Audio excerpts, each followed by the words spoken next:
నూతన జీవోని ఇచ్చి మరి దానికి సిబిఐ ఎంక్వైరీకి చొరవ తీసుకునే విధంగా మరి రాష్ట్ర ప్రభుత్వం దీంట్లో ముందుకెళ్లాలని చెప్పి సందర్భంగా నేను కోరుతా ఉన్నా.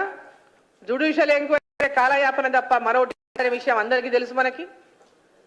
సో ఈ యొక్క కాళేశ్వరం పైన మేడిగడ్డ పైన ఎంబడే తగినటువంటి అవినీతిని బయటికి ఆ నిర్మాణ లోపాలు ఎంబడే తీసుకొచ్చి దాన్ని ఆ లక్షల కోట్ల ప్రాజెక్టుని కాపాడాలన్నా, తెలంగాణ యొక్క ధనాన్ని దోచుకున్నటువంటి వారిని శిక్షించాలన్నా వెంబడే సిబిఐ ఎంక్వైరీ చేయించాలి. మా రాష్ట్ర అధ్యక్షుడిగా భారతీయ జనతా పార్టీ తరఫున మేము డిమాండ్ చేస్తాం.